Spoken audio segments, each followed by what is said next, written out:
banyak permasalahan yang ada di negeri ini. Polemik demi polemik terus terjadi. Dan salah satu polemik yang terbesar yaitu kasus korupsi. Kasus korupsi merupakan masalah yang dianggap sepele oleh pemerintah. Kenapa demikian? Karena hingga sekarang belum ada bukti konkret dari pemerintah untuk memberantasnya. Bahkan pelemahan-pelemahan KPK, contohnya yang terakhir kemarin, itu sangat jelas bahwa memudahkan untuk pelaku-pelaku korupsi ini sendiri. Tentu ini membuat keresahan bagi masyarakat, terutama bagi kita yang peduli akan suatu negara. Nah, berbicara mengenai politik tidak hanya berbicara tentang kerugian, namun berbicara tentang bukti buruknya moralitas pejabat yang ada di suatu tatanan negara. Nah, untuk itu, apakah korupsi ini akan berakhir dan penegakan hukum seperti apa agar pemerintah dapat memberantas kasus korupsi itu sendiri? Nah, untuk itu pastikan kawan-kawan sekalian saksikan video ini hingga akhir.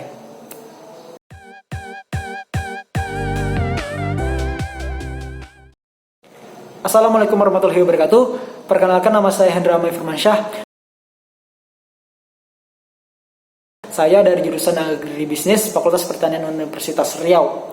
Nah, di pembukaan tadi kita telah sampaikan keresahan bersama mengenai suatu masalah yang memang secara rutinitas terjadi yang ada di negeri ini, yaitu apa? Korupsi. Nah, kalau teman-teman mendengar kata korupsi, apa yang ada di benak kawan-kawan sekalian? Ya, tentu suatu hal yang sangat sangat menjengkelkan mungkin ya. Dan tentunya korupsi ini sangat merugikan bagi suatu negara. Banyak dampak yang dirasakan jika ada kasus-kasus korupsi yang ada. Nah, saya mengutip dari kompas.com, yaitu dari Henry Campbell Black dalam Black Law Dictionary menjabarkan korupsi adalah perbuatan yang dilakukan dengan maksud memberikan beberapa keuntungan yang bertentangan dengan tugas dan hak orang lain. Nah, kalau dalam Kamus Besar Bahasa Indonesia, korupsi adalah penyelewengan atau penyalahgunaan uang negara atau perusahaan dan sebagainya untuk keuntungan pribadi atau orang lain. Mengkorupsi adalah penyelewengan atau menggelapkan uang dan sebagainya.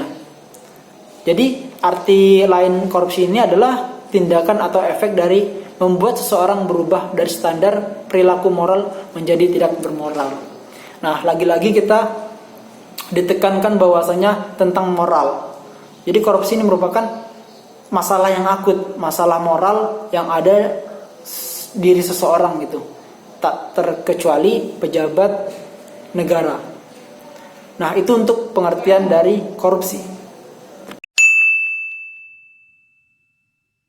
Nah, kita masuk kepada macam-macam korupsi. Di sini saya mengambil dari situs kliklegal.com. Macam korupsi terbagi atas menjadi 7. Yang pertama itu perbuatan yang merugikan negara. Nah, perbuatan merugikan negara ini yaitu mencari keuntungan dengan cara melawan hukum atau menyalahgunakan jabatan untuk mencari keuntungan dan merugikan negara. Itu jenis yang pertama. Kemudian jenis yang kedua itu suap. Dwi menjelaskan pengertian suap adalah semua bentuk tindakan pemberian uang atau menerima uang yang dilakukan oleh siapapun, baik itu perorangan atau badan hukum. Dan yang ketiga itu gratifikasi. Yang dimaksud dengan korupsi jenis ini adalah pemberian hadiah yang diterima oleh pegawai negeri atau penyelenggara negara.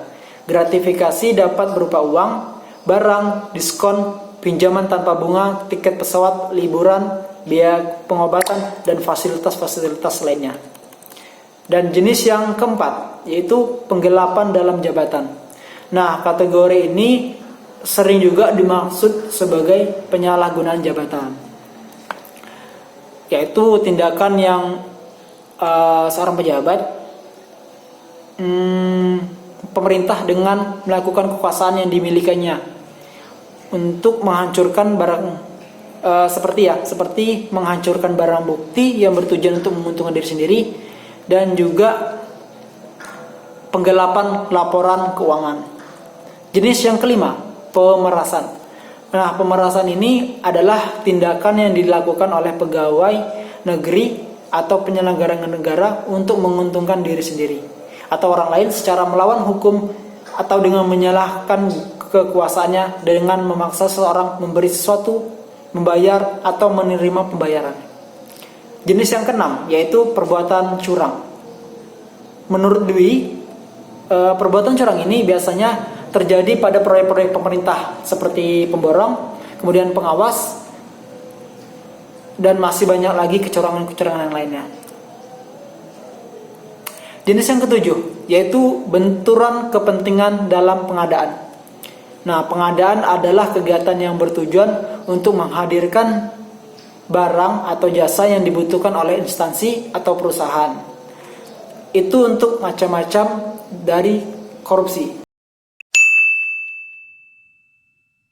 Nah, kalau kita misalnya melihat dari kasus-kasus korupsi yang ada, itu pelakunya bukanlah orang yang kekurangan, tapi bahkan mereka yang memiliki harta berlimpah, jabatan yang tinggi, serta kedudukan yang sudah nyaman. Tapi kenapa ya mereka juga masih melakukan korupsi? Nah, jadi korupsi ini kita bahas tentang penyebab-penyebabnya. Nah, penyebabnya ini saya mengambil dari artikel kompasiana.com, yaitu penyebabnya terbagi atas menjadi dua, internal dan eksternal. Nah, internalnya ini yaitu yang pertama sifat tamak, seperti halnya sifat-sifat manusia yang masih merasa kekurangan. Dan yang kedua itu gaya hidup konsumtif. Jadi tidak heran jika walaupun mereka sudah memiliki kecukupan yang sudah mumpuni, tapi mereka masih juga melakukan korupsi karena memang gaya hidup konsumtif mereka yang luar biasa. Dan yang ketiga yaitu moral yang kurang kuat. Nah, lagi-lagi kita disinggung dengan masalah moral.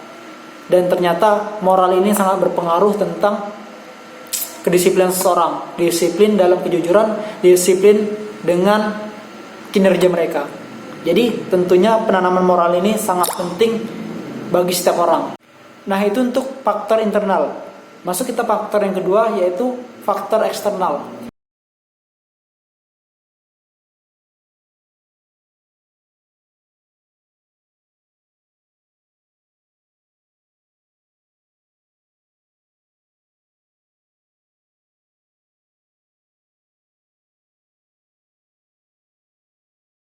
Nah, yang kedua, faktor hukum.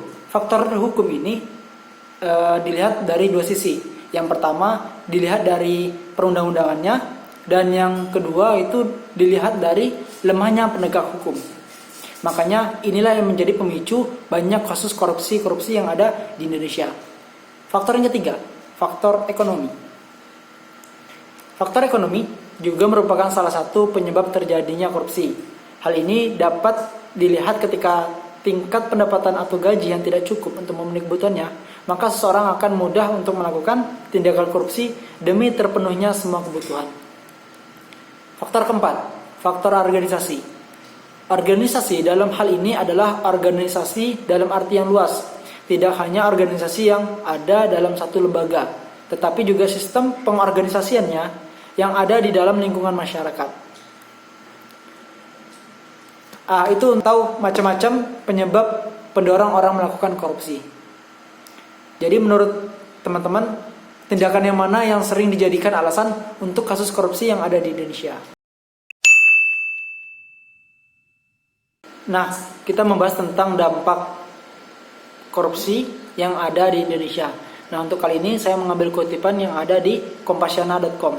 Dan di sini dijelaskan ada 5 dampak yang diberikan atau dampak yang dihasilkan dari kasus korupsi yang ada di Indonesia.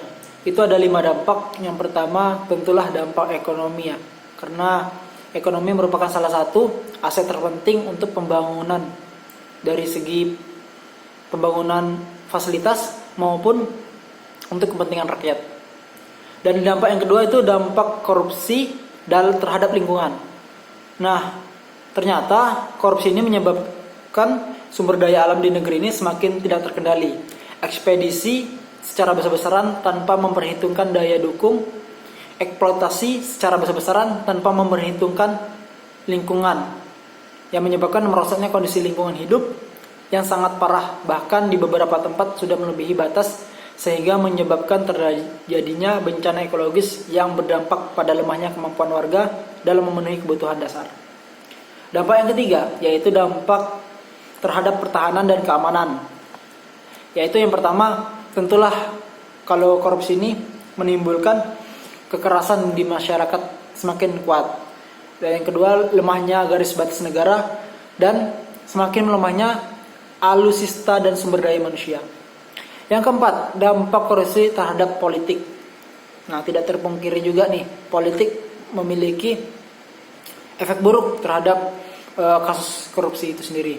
Yang pertama itu menguatnya sistem politik yang dikuasai oleh pemilik modal, dan biaya politik semakin tinggi, banyak pemimpin yang korup, kepercayaan masyarakat kepada lembaga negara hilang, dan hilangnya kepercayaan publik pada demokrasi. Dan yang terakhir nih, dampak yang kelima yaitu dampak terhadap hukum.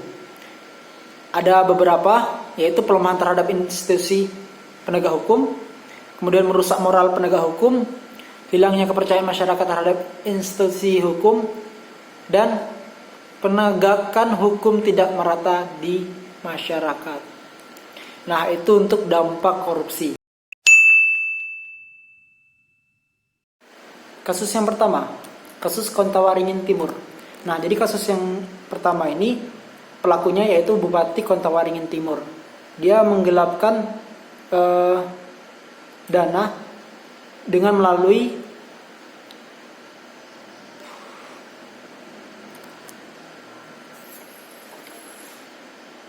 kasus yang pertama yaitu Kontawaringin Timur. Nah, pelakunya ini adalah Bupati Kontawaringin Timur, di mana Supianadi ini lakukan korupsi dengan menerbitkan surat izin atau UPI, izin usaha pertambangan, yaitu negara mengalami kerugian sekitar 5,8 triliun dan 711 dolar Amerika. Dan ini merupakan kasus yang terbesar yang pernah ditangani KPK ketika itu. Dan yang kedua, kasus BLBI.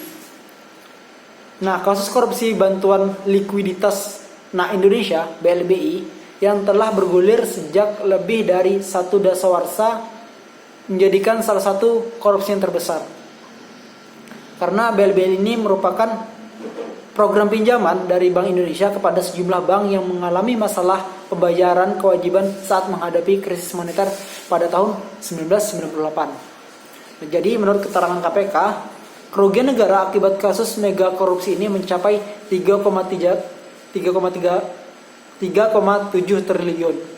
Dan penyelesaian kasus besar yang ditargetkan rampung 2018 ini